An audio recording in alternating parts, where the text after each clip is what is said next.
We're back for our Week 4 best bets here for the NFL. Spreads and money lines here for our first best bets video of the day. Later today, we're going to have our best player props for week number 4 of the NFL season. But this, again, is just the money lines and the spreads. Pick my 5 favorite games of the week. And folks, before we get into the video, make sure to hit that subscribe button down below for some more NFL content here on the channel. If you want to see our full predictions for all 16 games of week 4 of the NFL season, make sure you go check out the description down below. That is linked along with our college football predictions. I know, again, college football is going on right now, but we still have that up. We've also got our daily MLB best bets, and on Greedo Plays MMA, our UFC Fight Night Olberg versus Reyes predictions. UFC 320 predictions are tomorrow, with the main event being Magomed Ankalaev and Alex Pereira. Okay, on to the first of our 5 best bets for NFL week number 4. Kicking things off, I am wearing the jersey, but I'm going to be taking the Tampa Bay Buccaneers to win.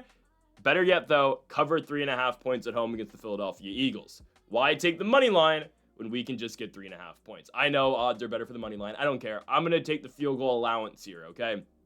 I expect this to be a razor close finish. I think that's the right terminology for that. I expect this game to be close, is what I'm getting to. Very close. Now, I'm not too concerned about Tampa Bay's injuries, right? Full transparency, I'll say this right now. I was going to take the Commanders in this video. They were going to replace the other bet that's coming up next. And Jaden Daniels and Terry McLaurin are not playing. I thought Daniels was going to give it a go. He's not. I'm going to compare that to the Buccaneers situation right now. I fully expect Baker Mayfield to play. I would be shocked if Mayfield does not play. I would be shocked if Tristan Wirfs doesn't play. And I would also be shocked if Chris Godwin doesn't play. Godwin's probably... No, I would be shocked at this point. He's fully practicing. And it just makes sense for Godwin to come back now that Mike Evans is out for probably 2 weeks, I would think, maybe 3. Last thing we got on Baker is that he's got a bicep injury. He's trending in the right direction to play. He's going to play. I think Wirfs is probably the most up in the air, but I think Tristan Wirfs should return as well, which just makes Tampa so dangerous, man.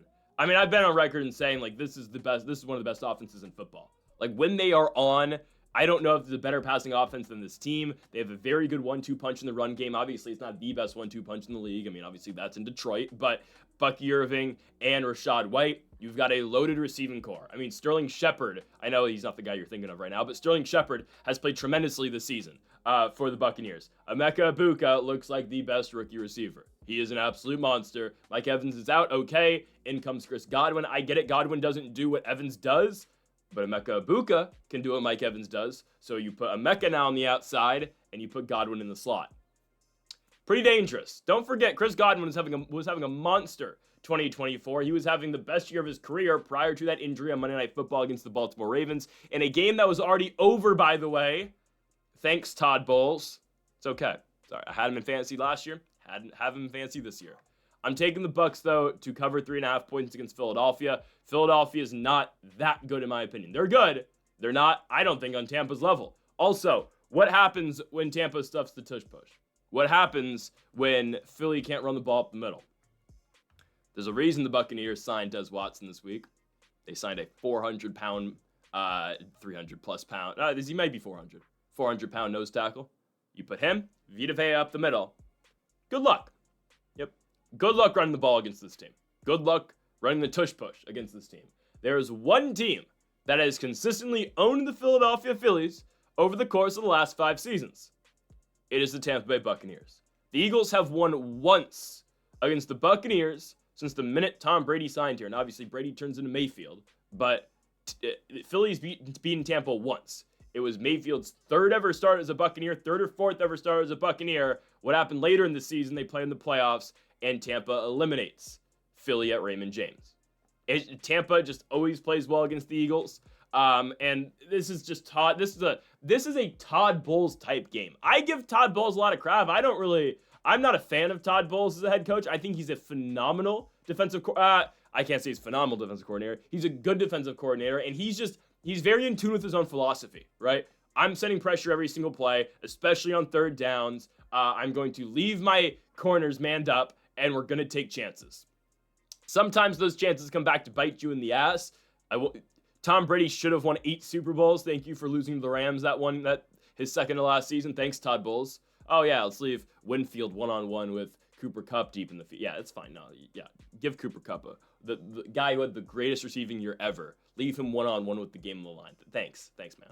Anyways, Matt Stafford and Cooper Kupp aren't on the Eagles, though. Tampa can send pressure, and they will force Jalen Hurts to beat them. And if Jalen Hurts beats you, and if Jalen Hurts plays like he did in the second half of that Los Angeles Rams game last week, so be it. Fair play. I don't think so. Hurts played that well, and arguably the Rams should have won. If Cardi doesn't get his field goal blocked, the Rams beat the Eagles last week in Philadelphia. Tampa has serious ownage over the Eagles, and they fit. I mean, you can't mold a defense better. What defense I want to take on the Philadelphia Eagles, you can't mold it better than the Tampa Bay Buccaneers. A great D-line, a great run defense. Pass D secondary is not the best. Okay, throw it over our head then. Do it. Make Jalen Hurts beat us. Make A.J. Brown beat us. Make Devontae Smith beat us. I'm okay with that. I'm taking the Tampa Bay Buccaneers plus 3.5. They don't even have to win the game. I think they're going to. I will take the 3-point allowance. Give me Tampa plus 3.5 at home against the Philadelphia Eagles at minus 115. We move on now to our second best bet of the video. This is the one that replaced the Commanders. It's okay. I'm fine with this. This was next up. Anyway, Tennessee Titans plus 7.5 in Houston against the Texans. Texans aren't good. This pick is not as much, I like Tennessee, as Houston just isn't that good. I mean, I don't think that should be a hot take.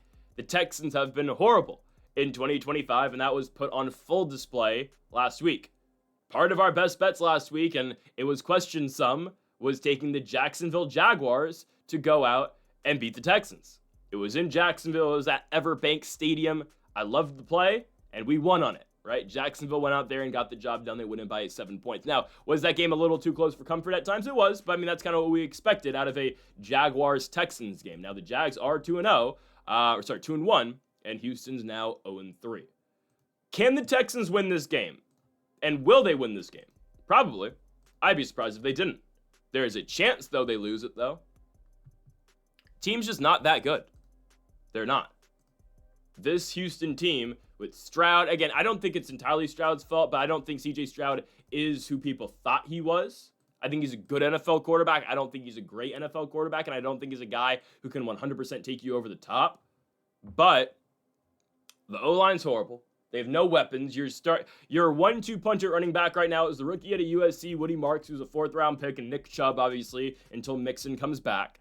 Your receiving core is Nico Collins, and that's about it. You're still waiting for the Tank Dell return, and I don't know, you got Dalton Schultz, and you got Jaden Higgins, and Xavier Hutchinson. It's not that loaded of a receiving core. And your defense is okay. I feel like Tennessee's going to find ways to score, though. I mean, the Titans, I don't think the Titans have covered this line all year long, but they haven't played a team like Houston just yet. And they haven't played a team as bad as Houston just yet. Tennessee is 0-3 this season, just like the Texans. Week 1, they lose in Denver. Week 2, they lose at home to the Rams. Week 3, they lose at home to the Indianapolis Colts. I think Cam Ward is continuously playing better. I think week by week, he's looked better. Last week's a tough outing. You take on the Colts. That team is very hot right now. Indiana Jones. The Colts are a good football team. And you lose it by 21 points. Okay.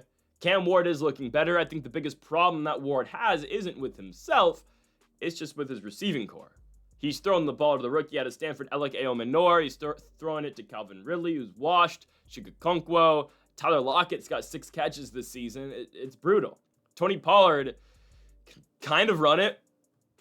I expect this game to be low scoring, though. And I think when we need Tennessee to score, they will. I think this game is going to be like 24-20 Houston.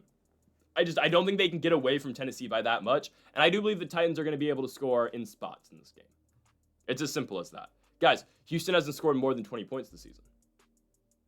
And Tennessee's defense, say what you want. Their defense has not played horribly this year. Okay, they play well for the first 6.5 quarters of the season against Denver and against Los Angeles. And nobody has been able to stop the Indianapolis Colts. But if you want to take this, hey, guys, the Titans are the only team so far this season that have made the Colts punt.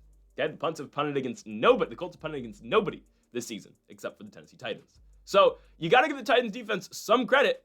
They have been playing decently, okay? And I get it. Oh, Indianapolis scores 41 points. Indianapolis has scored against everybody. Daniel Jones and Jonathan Taylor and Michael Pittman and Tyler Warren have dominated against everybody. There's no shame in that game. Rams, good offense. You hold Denver to 20 points. I get it. Bo Nix made some stupid mistakes in that game. The Broncos aren't a bad team. They just took the Chargers down to the wire last week in Los Angeles. The offense needs to get going for Tennessee, but I think, again, we're seeing strides of improvement for Cam Ward. He's learning the offense. He's adapting to NFL football, and he's only going to continue to get better. On top of that, guys, the Texans suck. This is a horrible football team. C.J. Stroud has regressed from his rookie season to his sophomore year now to his third year in the NFL. He's got really one receiver he can rely on. He hit Nico Collins for a 50-yard touchdown in Jacksonville last week. That's great. Your team's 0-3. You don't have a run game. Your O-line sucks, and Stroud just looks worse. The interception Stroud throws in the second half against Jacksonville is absolutely horrible. It's an absolutely horrible throw he makes. Yeah, I got to go here with the Tennessee Titans plus 7.5. Feels like a good bet for us. Again, Houston can win the game by a touchdown, and we still cover. Guys, Houston hasn't scored more than 20 points all year long. Why should we expect them to beat the Titans by 8? I know Tennessee's a bottom-of-the-barrel team, but guess what? So are the Houston Texans. Give me Tennessee plus 7.5 on the road at NRG Stadium against the Houston Texans. We move on now to our third best bet of the video. We move to the afternoon slate. In Los Angeles, California, the Indianapolis Colts go on the road to take on the Los Angeles Rams. Give me Indiana Jones. I know they're injured. They're missing some pieces this week. No Kenny Moore. They're missing their starting right guard. Alec Pierce, their deep ball threat from the University of Cincinnati, he's out as well. Obviously, the Kenny Moore loss is going to hurt way more than the others. That's okay. They're going to go into Los Angeles and they're going to beat the Rams. Again, we are given 3 points to work with, though. Same thing as the Tampa game. We don't even need the Colts to win. We just need them to cover. Do I think they will win? Yes. I think they're going to beat the Rams. This is the much safer and better bet, in my opinion. No team's been able to hold the Colts just yet. Can the Rams be the first? I don't think so. Guys, the Rams' run D's great. Secondary, you can work the ball on them. All right, we're putting full trust in Indiana Jones. And a receiving core, yeah, they're down Alec Pierce, but a receiving core that still has a bunch of weapons. Michael Pittman has looked very good. He looks like a number one again. Tyler Warren has looked like, well, he is the best rookie tight end. I think Harold Fannon's right there, but I would take Warren right now over Fannon. They're both really good. Obviously, both better than Colston Loveland. Josh Downs is still there. Adonai Mitchell is still there. You've got Mo Alley Cox. You have a bunch of threats in the pass game for Daniel Jones. And oh, by the way, you have the guy who's leading the NFL in rushing yards right now in Jonathan Taylor. Again, how much of the run will be available this week against the Rams, I don't know. But the Colts O-line is great. Their run block is great. I think, again, the Rams' run D is tough to crack. If anybody's going to crack it, it's going to be the Colts. Rams coming off a horrible loss last week. It's not horrible to the point where, you got blown out. No, it's just a game that you should have won. You should have gone to Philadelphia and won that game. You have the big lead and you give it up, right? You let Philly back into the football game. They're down 2 or 3 scores. Philly still comes back and wins it. 2, the Rams miss a 45-yard chip shot field goal to win the football game. It gets blocked, and obviously the Eagles return it for a touchdown. That's why they cover the spread, and it's a 7-point victory, but really it was much closer than that, obviously. I think the Rams' offense is good. I think Stafford's still slinging it. Puka Nacua might be better than top 3 at this point. I think you still have to put him at number 3 in the NFL right now, obviously behind Jamar Chase and Justin Jefferson, but I don't know. Puka Nacua is really great, man. He run blocks more and better than any other receiver in football. His ability to run routes is unmatched, in my opinion. Nacua is really damn good, and he doesn't really get the credit for being as good as he actually is. Anyways, though, I think the Colts defense, I know they're without Kenny Moore this week, and hopefully Xavier Howard doesn't hold 10 guys, or he doesn't hold on 10 straight plays like he's done before. I think the Colts are going to be fine here. I know they're going cross-country, first big road trip with Indiana Jones. I don't really care. I'm putting full confidence in Daniel Jones right now. The way he's slinging the football is absolutely insane. I mean, I haven't seen this out of Jones, obviously, since that one playoff year he had in New York with the Giants, the year that they beat the Vikings in the wild card round.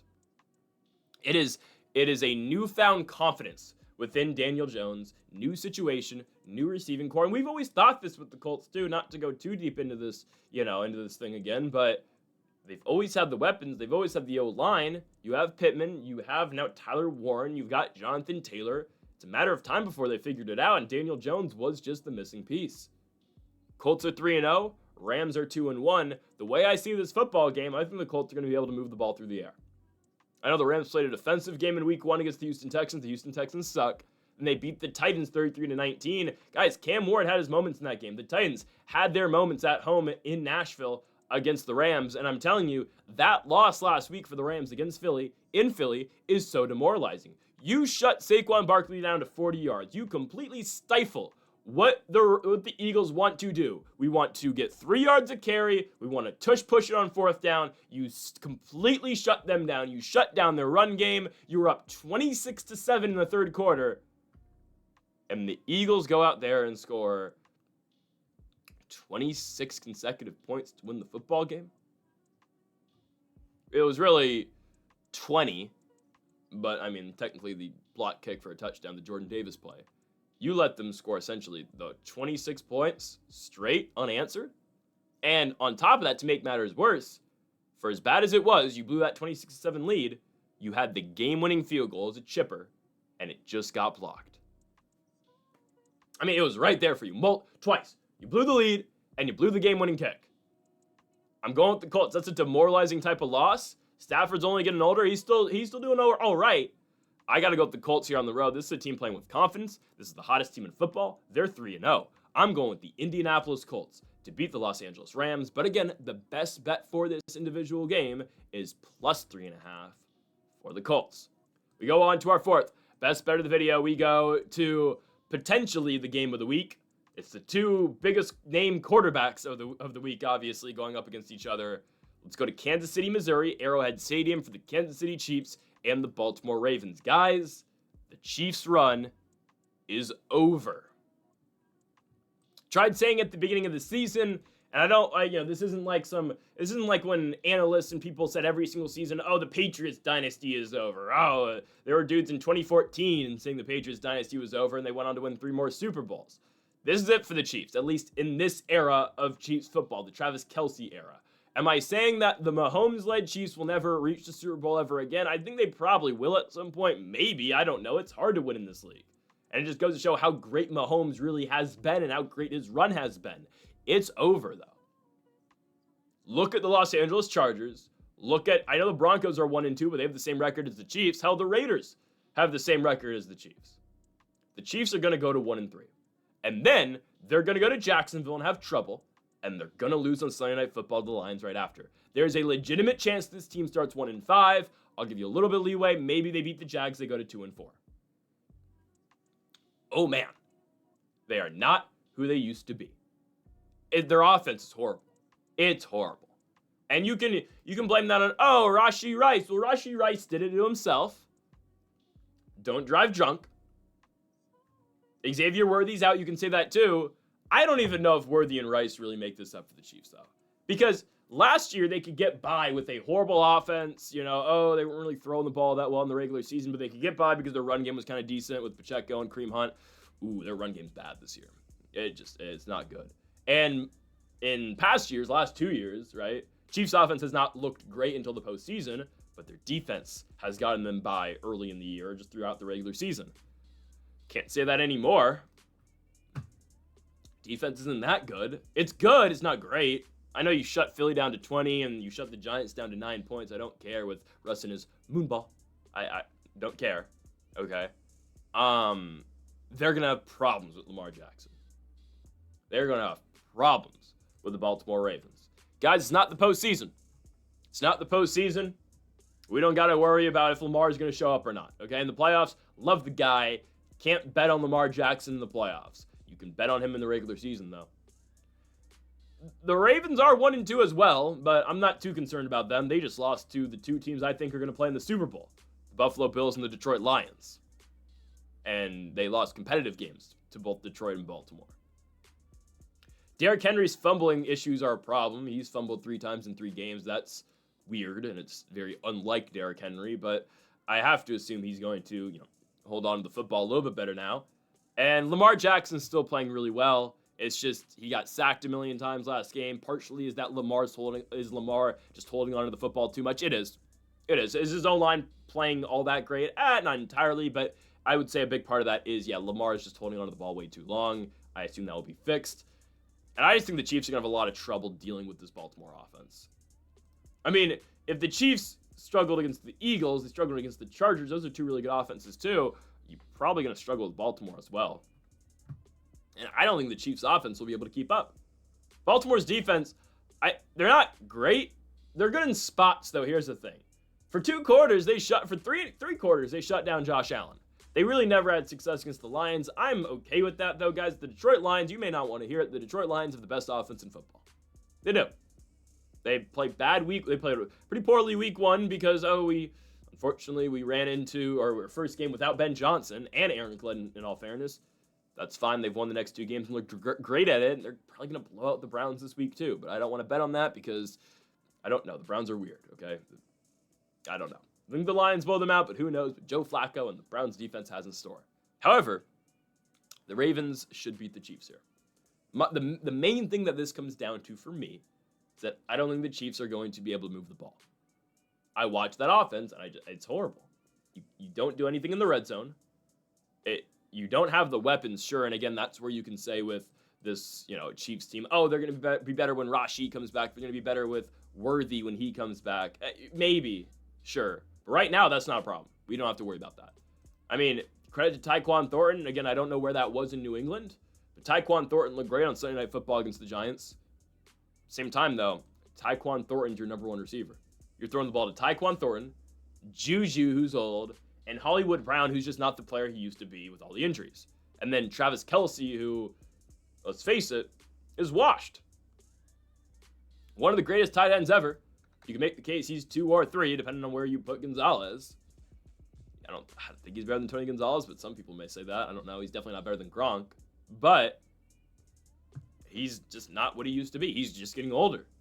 I mean, I don't want to say he's 1 foot out the door, but this is most likely Kelce's last year. So, I don't know. The Chiefs, they beat the Giants. The Giants scored 9 points. Chiefs scored 22 and won the football game. I guarantee you're going to have to score more than 22 points against Lamar Jackson and the Baltimore Ravens. Give me Baltimore to win the game on the road and cover 2.5 points as well. I think this is going to look kind of like the Philly game in terms of a margin. I just think there's going to be more scoring, and I don't know. Again, we'll see. We'll see if the Chiefs are able to score. I don't think they're going to be able to.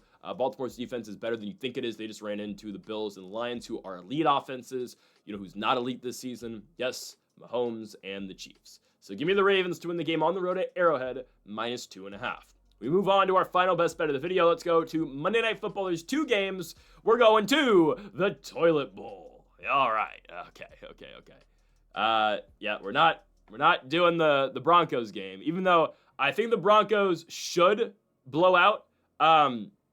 They should blow out the Cincinnati Bengals. We're not going to bet that game because I don't love the 7-point spread. Instead, we are going to be betting on the Miami Dolphins to cover 2.5 points at home against the New York Jets. I think Justin Fields is playing. Last I saw, Fields is probably going to give it a go this week. That's okay. I mean, is he a better option, obviously, than Tyrod Taylor? He is, right? You rather have him than Tyrod. The Dolphins have to win eventually. And, the Jets, they're 0-3 too. I don't care. The Dolphins are at home. Okay. The Dolphins are at home. Tua's put some statements out there this week about Cam Newton, which is interesting. Kind of acting like Newton's never played the game before. But you know what? Hey, talk your crap, Tua. Who cares? All right. It's okay. I think the Dolphins played better last week. I think we all expected them to walk into Buffalo and just get blown out. And sure, they lost the game by 10 points. That game's competitive. Guys, Dolphins draw blood first. They score first at Orchard Park against the Bills. Okay. Their offense is still not very good. Tua's still struggling. I get that. He's at home. You're taking on a Jets team that isn't very good. This is your time, Tua. I mean, if there was ever a time to finally look like the old Dolphins, where the team that was scoring 70 points just 2 seasons ago, it's right now. I expect the Jets to score a lot of points as well. I do. I expect Breece Hall to have a monster day after struggling as of late against that horrible Miami Dolphins run defense. I would expect a shootout. What team is more prepared to win a shootout? The Jets or the Dolphins? I know the Dolphins' offenses looked bad. The Jets' offenses looked pretty poorly too. I'm going to take the Dolphins to win that shootout. And if they win, they should win by a field goal or more. So that's why we're playing Miami -2.5. It's just this team, I don't want to say they're too good to be 0-4. They have too many weapons to be 0-4. If they lose this game, I know you guys might be sick of hearing my Zach Wilson propaganda. If they can't beat the Jets, and if it's any bit on Tua, Zach Wilson needs to start in Carolina next week. Just saying. What do you have to lose at this point? But no, I have full confidence in Tua Tagovailoa to win this football game. I don't think the Jets are ready. The Jets' defense has looked pretty bad this season. Tampa obliterates them, which, I mean, that's expected. Buffalo has their way. That's expected too. And here's one thing. All right, Aaron Rodgers, I respect the guy. I actually think they're going to beat Minnesota this week. That's not a best bet, though, because why would it be, especially in Dublin? Aaron Rodgers has looked good for one game this season. And that one game was against the New York Jets. And call it motivation or whatnot, again, Rodgers versus his former team. But one defense this year has made Rodgers look really good. It's the New York Jets. And again, jury's still out. We'll see how Rodgers continues to play for the rest of the season. But as of now, yeah, there's one game where the Steelers' offense has looked really good. That was against the Jets. And that was on the road in New York, too. I'll be damned if Tua can't move the ball on this team. Again, he's got the weapons. Devon Achane out the backfield, Jalen Waddle, Tyreek Hill, who's, I guess, still waiting to be unleashed fully. And hey, they get a red zone threat back this week. It's been confirmed. Darren Waller is back, and he's going to be put in unique packages in the red zone so they can throw to Darren Waller. Ooh, coming out of retirement from the Giants. All right. Yeah, there we go. I'm taking the Dolphins here. I am. Defensively, this is going to be difficult for both teams. I don't expect either team to really get going, or at least get stops. I think where this game's won and lost, though, is with the turnovers. So I need you to hold on to the football, and I need the Dolphins to force the Jets to throw, which that's going to be trouble. That's going to be trouble. We don't know if Fields is playing just yet. I assume he is. He practiced fully on Friday with that concussion. Again, I assume he's going to give it a go. That's okay. I'm still siding with the Miami Dolphins to win the football game at home in South Beach, and they will cover the 2.5 points against the Jets. Folks, thank y'all for watching our NFL predictions or best bets here for week number 4. If you have not yet, though, make sure to hit that subscribe button down below for more. Make sure to leave a like if you did enjoy the video. Make sure to comment if you did disagree with any of the picks. Folks, thank y'all for watching, and Mamba forever.